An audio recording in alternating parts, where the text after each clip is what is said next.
વ્રજમાં બને છે એવું નહીં. જેના ઘરે જેના માથે ઠાકોરજી બિરાજતા હોય છે એને ત્યાં પણ આવું બને છે. વ્રજમાં બનેલો એક નાનો પ્રસંગ. ઘણા વર્ષો પહેલાં સ્વામી હરિદાસ વ્યાસ થઈ ગયા. હવે એને ઠાકોરજી સિવાય કોઈ વાત જ નહીં, કોઈ લૌકિક વાત નહીં. કોઈ પૂછે લૌકિક તોય રાધે રાધે બોલે. એની કોટિયામાં આખો દી રાધે રાધે રાધે. યમુનાજીમાં સ્નાન કરવા જાય તો રાધે રાધે. એક પળ ઠાકોરજીનું નામ એના મુખમાંથી જાય નહીં. જેના મુખમાં શ્યામનું નામ નથી, એવા દુર્જનનો અહીં કામ નથી. રાધે રાધે બોલો કૃષ્ણ કૃષ્ણ બોલો, રાધે કૃષ્ણ વિના બીજું કામ નથી. જેના મુખમાં શ્યામનું નામ નથી, એવા દુરીજનનું અહીં કામ નથી. તમને કોઈ અન્ય માર્ગીઓ મળી જાય તો તમને એ જ વાત કરશે. હવે આપણે અહીંયા રહીએ છીએ સીપીનગરમાં. આપણાથી 5મો બંગલો ગોપાલધામ એટલે આપણું. આ બાજુ દેરાસર એટલે વાણિયાનું. પેલું બાજુ 2 મિનિટ જાઓ એટલે અંબાજીનું મંદિર, મહાકાળીજીનું મંદિર. સવાર 6:30 આરતી થાય. અહીંયા બધાય જાતા હોય. હવે આપણે જાતા હોઈએ ને આપણે જોઈએ. હવે આપણને કાંઈ પણ કહે, આપણે શું કરવાનું? કોઈને ના નહીં પાડવાની, અપમાન નહીં કરવાનું. આપણા ઠાકોરજી કોઈનું અપમાન કરવાનું વલ્લભ કહેતા જ નથી. કાંઈ તમે રસ્તો ફેરવી દો અને કાંઈ તમે ખાલી માથું નમાવીને નીકળી જાઓ. શરૂઆતમાં એવું થતું હતું, જેવા નીકળીએ એટલે એકાદ વણ કે હાલો ને આરતી થશે 6:30. ઈલાબેન, હું કહું હા તમે જઈ આવો. વળી નવા નવા રહેવા આવ્યા હોય એટલે આરતી કરીને પ્રસાદ લઈ આવે તો અહીંયા સુધી પકડીને આવે. એને એમ કે આ નવા નવા રહેવા આવ્યા છે તો આપણે બિચારાને એમનો ભાવ સારો લ્યો. એટલે હું કહું હું તો આવી હતી, લઈ ગઈ, તમને ખબર નથી? એ સારું સારું સારું. પછી ધીમે ધીમે બધાને ખબર પડી ગઈ. કોઈ ઓલા કારતક મહિનાના પૂર્વ જ્યાંથી ગોયણી કરવા આવે, ઓલા હમણાં મને લાગે મોલાકાત કે કાંઈક ઉજવાતા એ જ હતો ને, તો સગુંડે ગોયણી કરવા આવ્યા. હવે તમે સીધી રીતે એમ જો કે નાઈ અમે તો આમ ના. ઓલાને કીધું કે સગુંડા આજ તો 11થી ને રાતના 6:30 સાંજ સુધી ટ્યુશન છે, કારણ કે એની એક્ઝામ 10:30 વાગ્યામાં ન થાય જમવાનું. મેં કીધું કાંઈ વાંધો નહીં, તો બીજાને કહી દો. હવે કોઈ એમ કહે કે અમે સુહાસણને જમાડવા, તો ઈલાબેન તમે તૃપ્તિ બે આવજો. હું કહું તૃપ્તિ ટાઈમમાં છે એટલે બહાર ઘરે કરવું પડે. જો ઘણીવાર ખોટું એવું બોલવું પડે પછી વલ્લભને કહીએ કે ક્ષમા કરજે. પછી શરૂઆતમાં જ થોડી વાર, પછી તો બધા જ સમજી ગયા કે આ લોકો ક્યારેય આ બધામાં આવશે નહીં. જો આ દ્રઢતા હોય તો ઠાકોરજી તમારી વ્યવસ્થા કરે છે, કરે જ કરે છે. તો આપણે વાત કરતા હતા સ્વામી હરિદાસ વ્યાસજી. હવે આખો દિવસ અને રાત ઠાકોરજીને રાધાજીના નામ સિવાય બીજી વાત નહીં. નામ જપ. વ્રજમાં એવા ઘણાય વ્રજવાસીઓ છે જે 24 કલાક નામ જપ કરે છે. ક્યાંય જવાનું નહીં, આવવાનું નહીં. એની કુટિયા હોય એમાં સતત ઠાકોરજી સામનેજીનું નામ જ લીધે રાખે.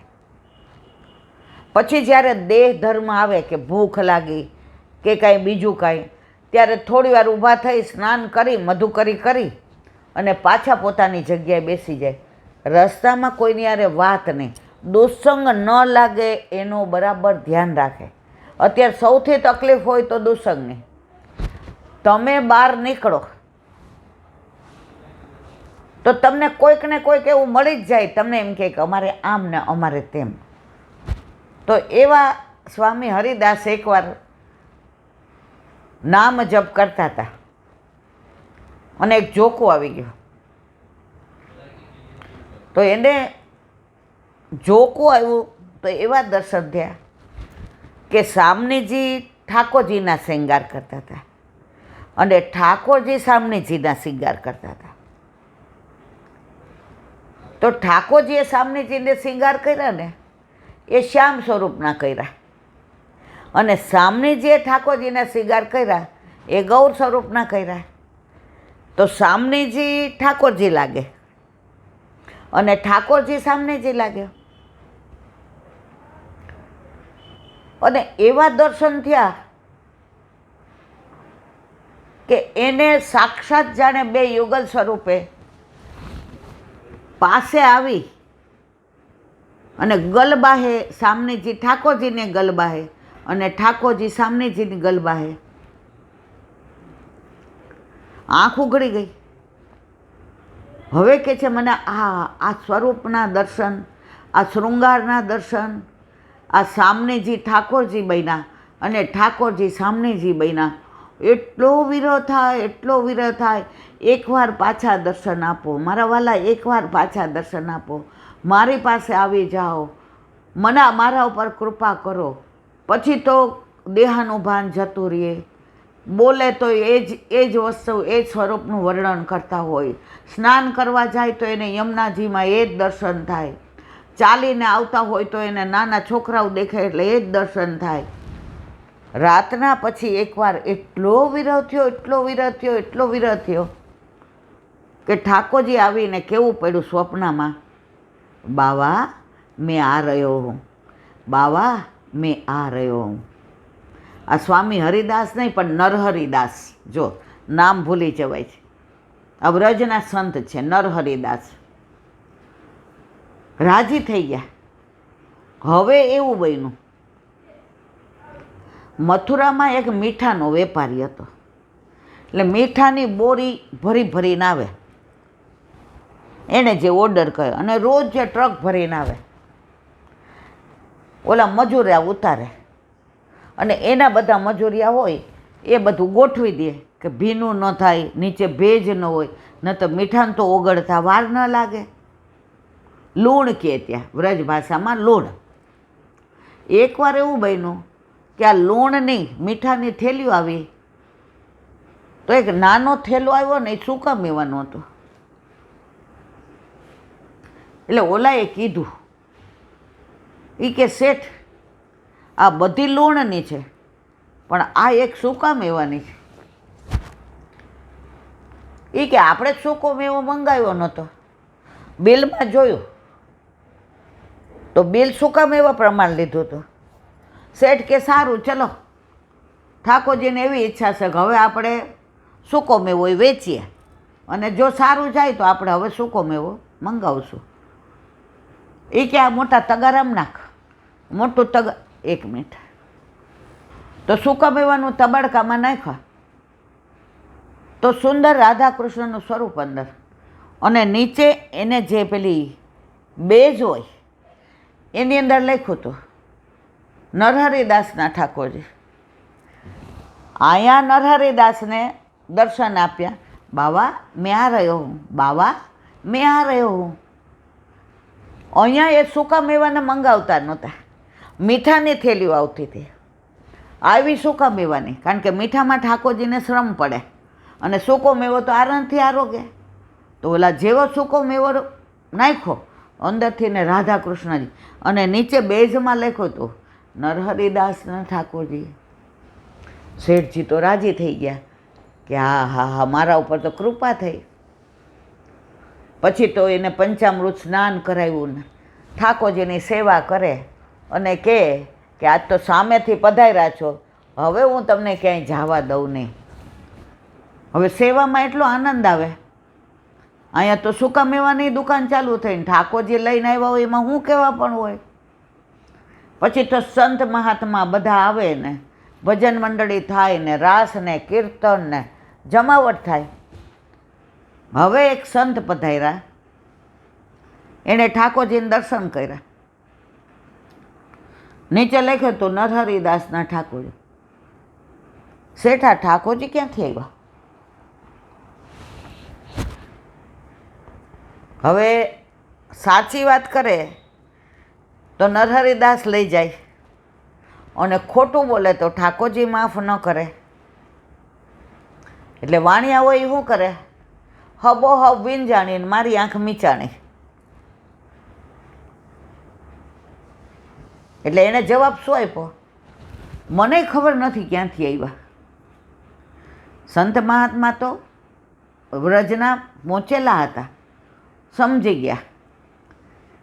એને નરહરિદાસ જઈને વાત કરી. નરહરિદાસે કહ્યું કે મને વચન આપ્યું છે, બાવા મેં આ રહ્યો હું, બાવા મેં આ રહ્યો. એમણે મને વચન આપ્યું છે, આવશે આવશે ને આવશે જ. પછી આ વેપારી વાણિયાને ઠાકોરજીએ સ્વપ્નમાં આજ્ઞા કરી, બસ તેરે ઘરે બહુ रह लियो, अब मैं मेरे बाबा के पास जाऊँगा.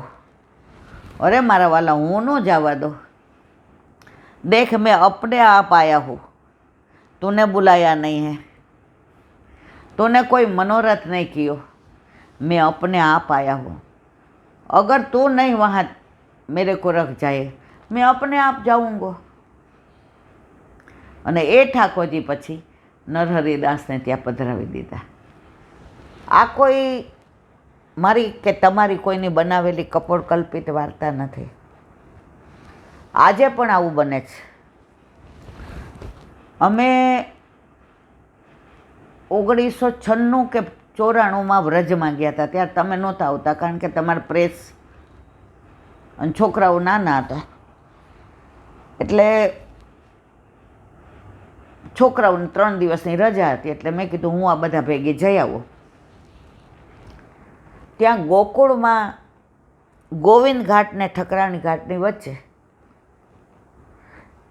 એક જે સંધ્યાવદન કરતા. ત્યારે તો યમુનાજી શુદ્ધ સરસ, અને એ યમુના જળ લઈને પેલા પંચપાત્ર લઈને સંધ્યાવદન કરતા હતા. એટલે અમે બધાએ દર્શન કર્યા, યમુના પાન કર્યું. વળી પાછા બીજે દિવસે સંધ્યાવદન કરવા બેઠા અને ઓલા પાત્રમાં જળ લેવા ગયા. સુંદર બાલકૃષ્ણજીનું સ્વરૂપ એ પાત્રમાં આવ્યું. જે લઈને ગોદમાં બેસાડ્યા. घर चलनो है कि गोकुल में रहना है? जो घर चलना है तो दोबारा आ जाइयो, और यहाँ रहना है तो यमुना जी तो है ही आपकी चतुर्थ पटराणी. एम करी અને જે બાલકૃષ્ણજીનું સ્વરૂપ પધાર્યું હતું એ એમણે પાછું યમુનાજીમાં પધરાવ્યું અને જળ લેવા ગયા પેલા પંચપાત્રમાં. ઠાકોરજી પાછા એમના ઓલામાં પધાર્યા, યમુનાજીમાં ના ગયા. એમણે પધરાવી દીધા હતા. યમુનાજી ભરપૂર હતા, ચોમાસું હતું. હવે પધરાવે એટલે યમુનાજી તો ગહેરા ગંભીર પધારી જાય ને એ સ્વરૂપ